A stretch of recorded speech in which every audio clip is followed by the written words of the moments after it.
This is the Spiritual Genius Show, the #1 podcast for unlocking more of your spiritual genius so you can really have it all. Get ready to discover timeless strategies and secrets you can use.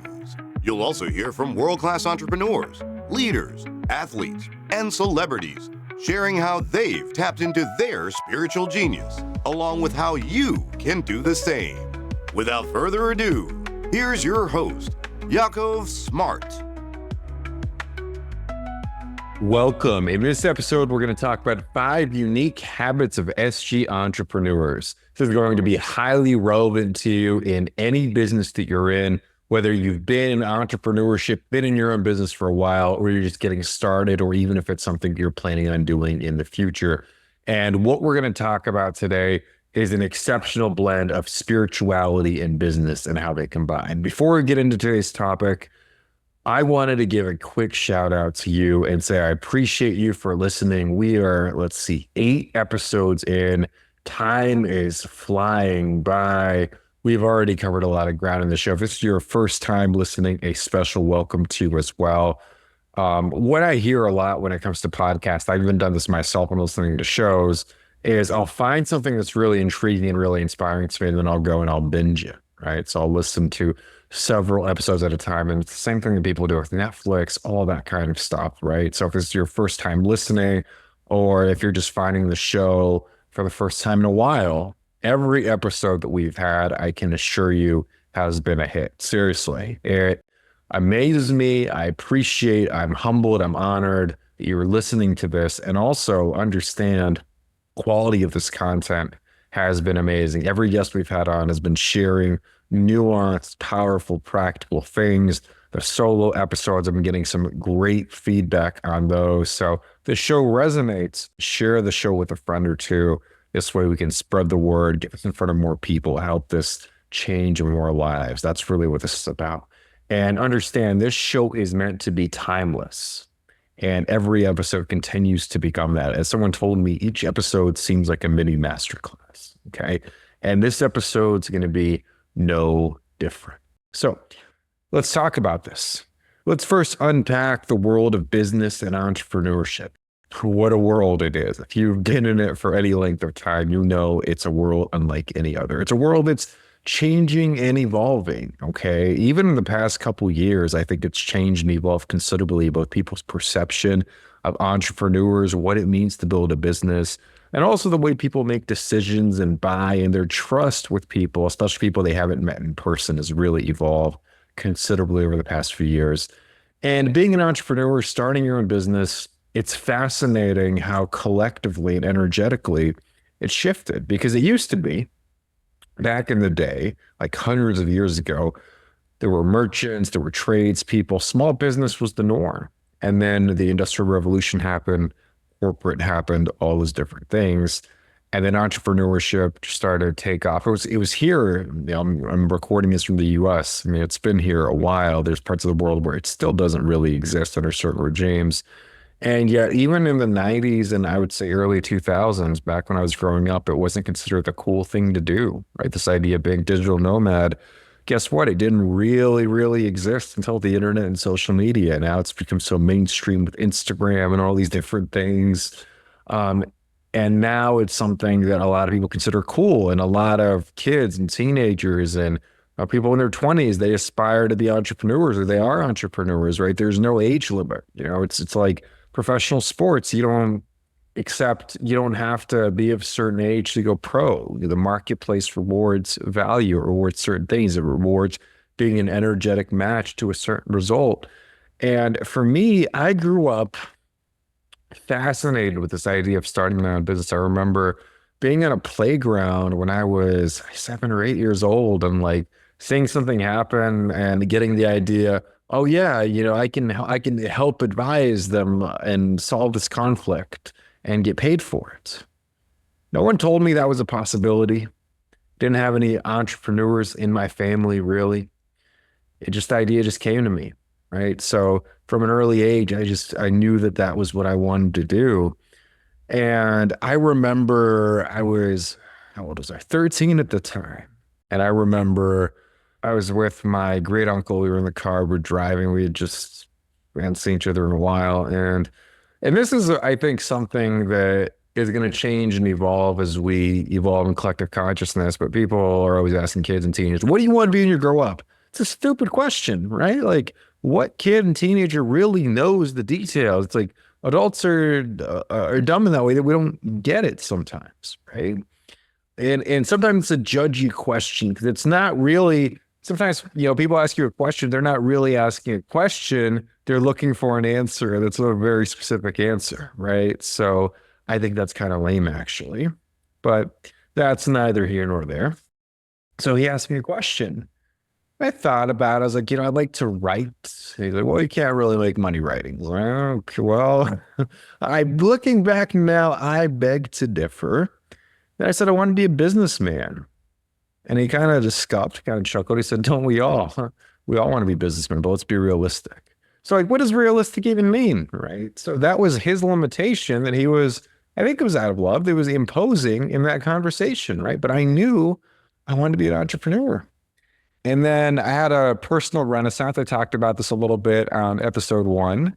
I'm not going to rehash the details here, but I remember by the time I was finishing high school, I knew I wanted to be an entrepreneur again. I was kind of into YouTube and all these different things, but then I kind of silenced. It's like if you've ever heard of The Hero's Journey by Joseph Campbell, right? Part of the hero's journey is the call to adventure, right?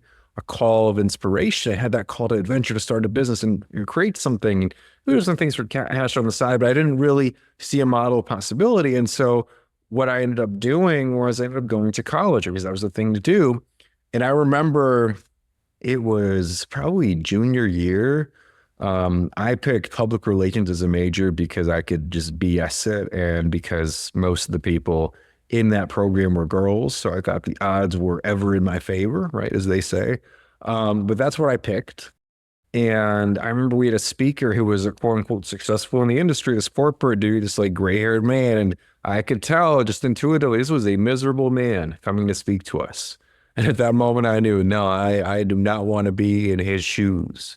So guess what I came back to? Entrepreneurship. And serendipitously got into the world of online marketing, had some friends that were doing some stuff, like, built my first website. My first online product was an ebook, true story, for college students on how to succeed in college. It was called Get College Right.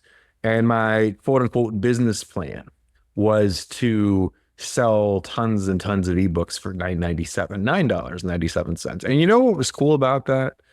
I sold a few, but it was my first time building an email list. It was my first time building opt-in pages, doing things like email marketing, starting to scale up. So those things started to happen. It was also my first time starting a podcast, right? And here we are, right? Developing that skill set. So I started to learn the game, started to understand it. And I didn't quite understand the fundamentals. I came at it in not the smartest way looking back. That was okay. It was part of the journey. And then I went into entrepreneurship full time after about a year living in Vegas in October of 2017. No, it was 2016. Some point in 2016. And I remember that sweet day, the last day of work. I didn't work corporate long, but had a sales job, corporate. And I remember leaving that. It was a beautiful day in Vegas and just feeling so happy. I was so ready. I was a match to it. I was ready before I was ready. I became an entrepreneur before I became an entrepreneur. I'll talk about that in a second. And I was already making some money on the side. I was already doing clients, and fast forward, grew that to a 6-figure business, turned it into a speaking business, really. I was offering courses, consulting on using social media, using LinkedIn marketing for business owners. And I was doing these workshops, seminars across the country. And then COVID hit. Actually did them across the world. I did a few workshops out in Australia in 2020. COVID hit, and then I got into the world of capital raising and investor attraction. And it was a fascinating experience as well. Started with a course, then created the current business that's still running today. And now here we are, 4 years later, lots of lessons, lots of wins, lots of good, bad, and ugly, right?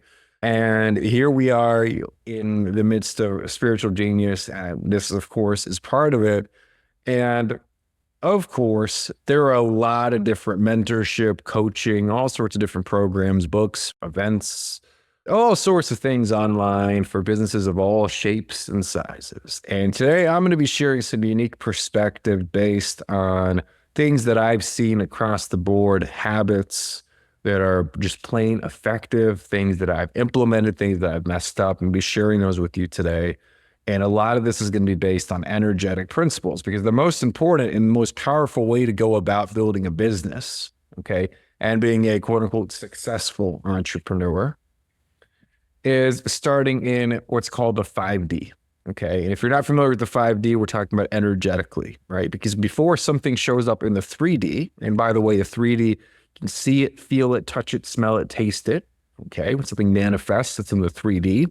You typically manifest in the 5D first. Sometimes there's a little bit of a lag time, right? That's why I say that you have to X before X happens, right? So let's say your goal is to make $1 million, let's just say. You have to make $1 million before you make $1 million. I'm going to say that again. You have to make $1 million before you make $1 million. What does that mean? Okay. That you have to become the person in the 5D, become the energetic embodiment, become an energetic match to the result of making $1 million before you have the $1 million show up in the 3D. Okay, that's the manifestation process, bringing something to fruition in the 3D. Okay, any business goal. Okay, maybe it's a certain monthly goal. Okay. Maybe you want to work with a certain type of client, whatever, you could fill in the blank and say, I'd like to experience, or I want to blank, whatever the goal is. Well, before you get that goal, you have to get that goal, right, on the 5D and be a match to it on an energetic level. So that's what to solve for. That's what to put your attention on. And the rest takes care of itself. Just makes it so much easier. It's a more intuitive way to look at it. Okay. And there's a famous book out there. It's called The 7 Habits of Highly Effective People. It's I believe by Stephen Covey. And so that inspired the title of this episode, because we're going to talk about success here. 5 unique habits of SGpreneurs. What are SGpreneurs? Combine spiritual genius with their business journey. Okay. By the way, what does success even mean? It's something that's so relative, right? This is something that I don't want to use the word struggle. It's not the best word. Something that I've toyed around with for years or contemplated. Am I quote unquote successful? Success is relative. Depends what you're comparing it to, depending on what your standards for success are. But I think where a lot of entrepreneurs, aspiring entrepreneurs mess this up is they never see themselves successful. And there's nothing that says you can't choose to be successful now. Okay. Even if it's not here in the 3D. If you embody that energy, it's just a matter of time, right? I'm not saying to be fake or lie or any of that stuff. I'm just saying, why not be successful before you're successful? Okay. Makes all the sense in the world. So a lot of this that I'm talking about can seem counterintuitive, yet it's an invitation to embrace these concepts, play with them, try them on for yourself, see what happens. Without further ado, let's get into the 5 habits. These habits are in no particular order, and we'll start with habit number 1. SG entrepreneurs or SGpreneurs partner with the ultimate business partner. Who is the ultimate business partner? What if I told you you have access to a business partner who has more money than Elon Musk and Jeff Bezos combined? Limitless wisdom, limitless resources, all at his fingertips. We're talking about source, we're talking about God, we're talking about that higher energy, the creator, right? Whatever you want to call it. That's what we're talking about. Looking at it as a business partnership that's available to each and every one of us. That's the true epitome of co-creation, okay? Now, I view that creator energy, that higher energy, as naturally loving, right? Because if you look at it energetically, you've got fear and love.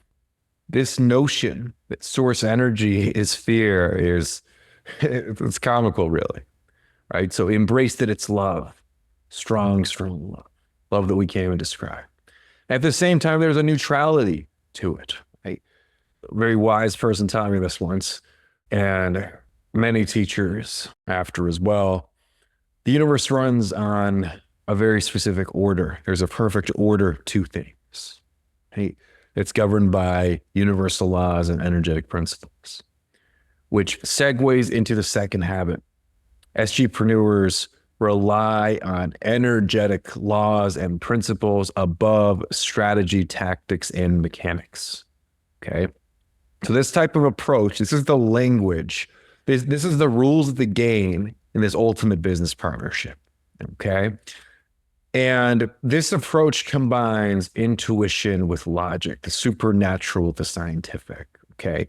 These laws and these principles. A law, when we talk about a universal law, a law is something that cannot be broken. So, for example, the law of gravity. No matter how strongly you hate the law of gravity, no matter how good of a debater you are, if you don't believe in the law of gravity, if you think it's a bunch of hocus pocus, right? You go and you throw an item off a building, 30-story building, you throw an item off a building. I don't care how strong your conviction is. Imagine a ball. It will drop. It will not fly. That is the law of gravity. It cannot be broken. It's not about emotions. It's not about feelings. A law is a law. The law of attraction, by the way, is in the same category. So people say, I don't know about the law of attraction. I don't believe in the law of attraction. Doesn't matter if you believe in it. It's acting on you. You're susceptible to it because you live on planet Earth. It's a governing law. It's a law that cannot be broken, no matter how hard you try. So if you know a law can be broken, it's kind of dumb to try and break the law, right? You're better off going with the law. Okay. Principles are more like rules of thumb. They're true most of the time. Great book out there in the world of investing. Some people may be familiar with Principles by Ray Dalio. There are energetic principles.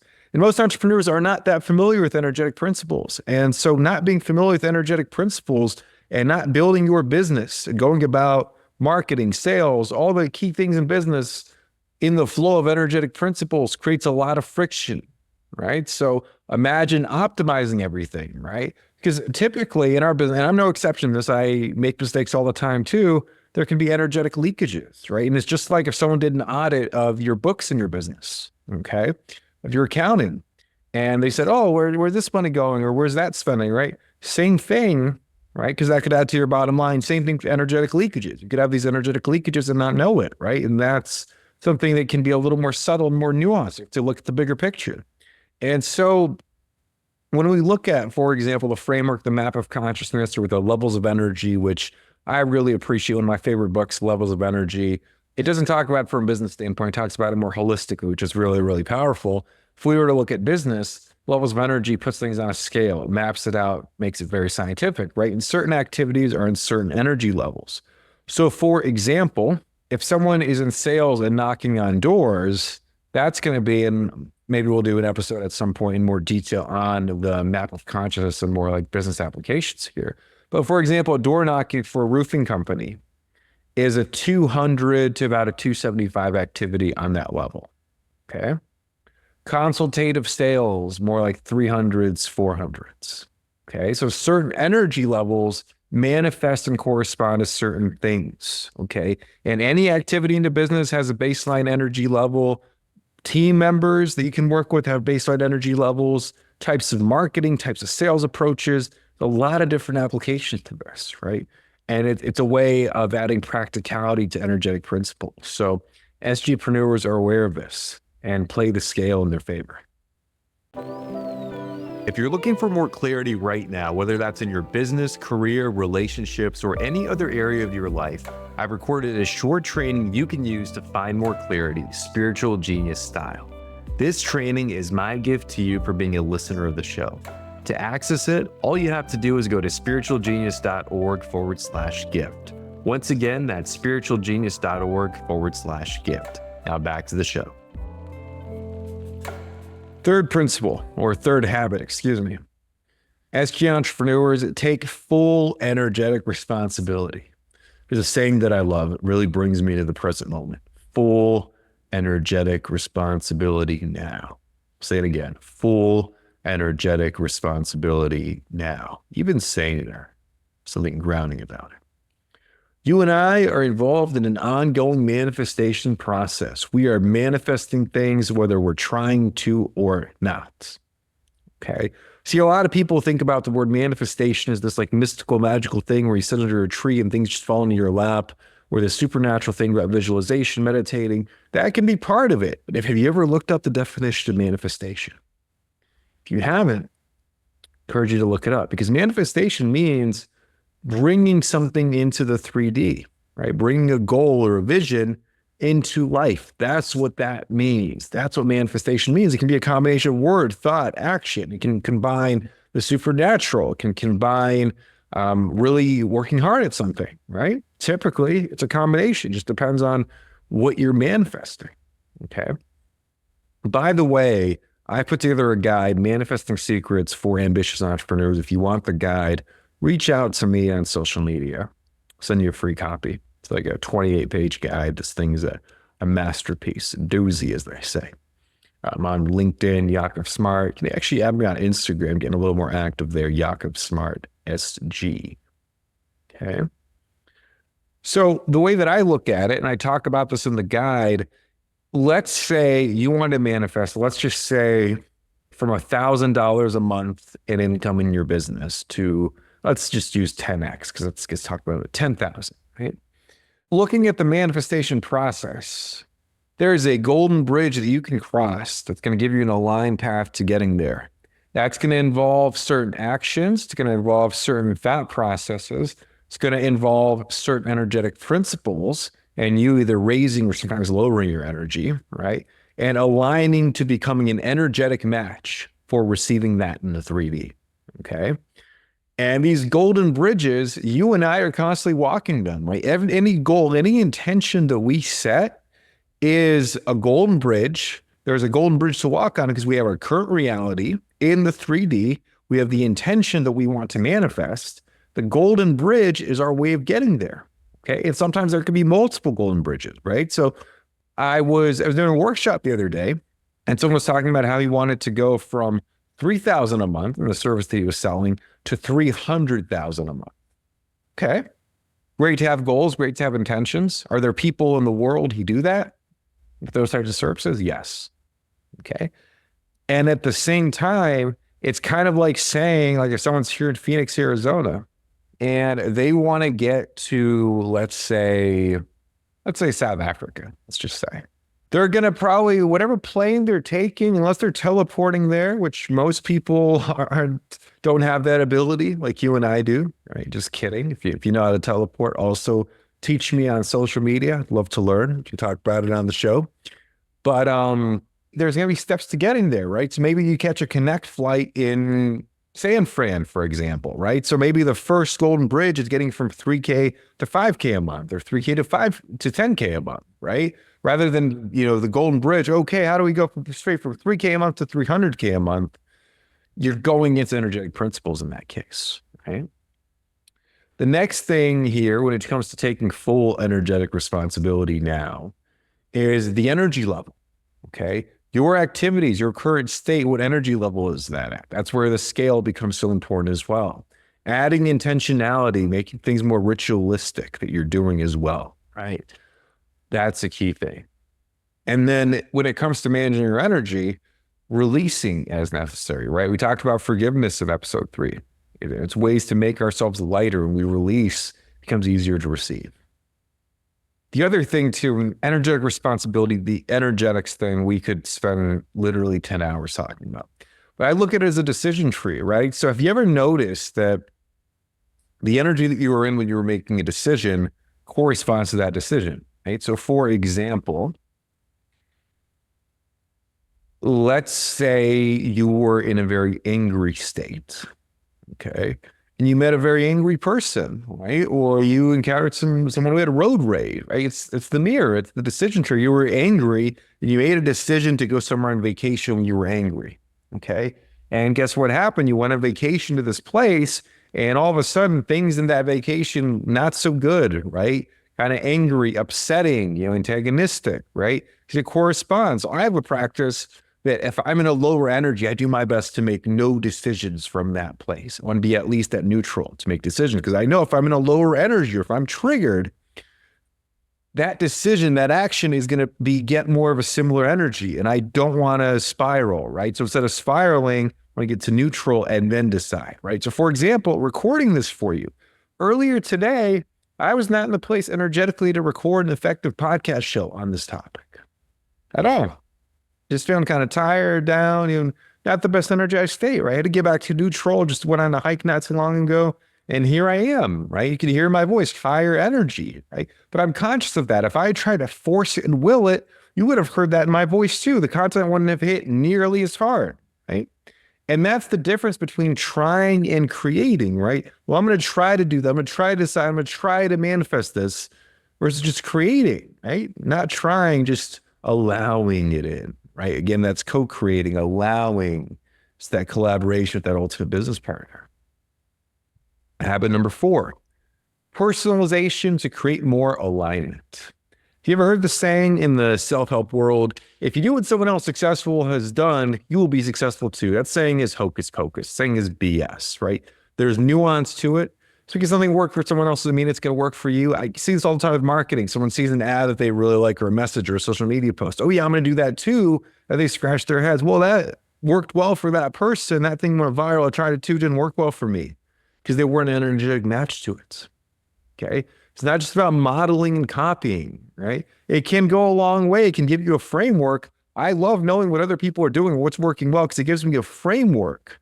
And I want to be able to customize, right? I want to be able to personalize to me what's going to work for me, right? In understanding myself, the way that I'm wired. And that a lot of that is episode 2 as well, right? How to know yourself. That stuff's really important. People work with us. We want to put them through that lens of, okay, who is this person, right? What are their strengths? What are their weaknesses? How can we customize the golden bridge based on who you are to make it easier, right? To be in more alignment. You've heard the story. If you judge, I think it's a quote, it's often attributed to Einstein. If you judge a fish by its ability to climb trees, you're going to think that fish is stupid, right? A lot of people are judged by their ability to climb trees when they're fish, right? I don't mean fish in a derogatory way, right? I mean, it's just the reality of the situation. So, it's taking some of those things that we talked about in episode 2 and stacking some of those up. Okay. This also goes for customers and how you work with customers and how you work with people. So I think it's important to have frameworks and models and concepts that are based on principles, and yet everyone has unique communication styles, speaking their language. If you're marketing to a certain niche of people or working with a certain niche of people, understanding where they're coming from, understanding their mindset, their psychology, their energy level, all really key. I'll give you a silly example. I was walking around a little bit earlier, and I needed to use the restrooms at this outdoor shopping area. And you ever go to one of those restrooms and then right when you're about to go, they put the little sign up and it's like, shoot, we are closed for cleaning. I was like, shoot, I don't want to go and walk around and have to find another restroom. So I noticed that the man probably spoke Spanish. And I started speaking English. Hey, can I use that real quick? And pointing. And he just kind of looked at me confused. I could have tried to barge in and force it and just point to stuff and yell and get more animated. But you know what?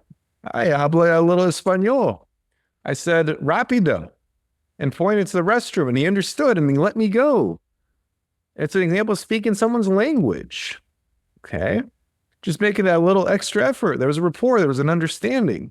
Same thing goes for in your marketing. When you reach your ideal customers, really key thing.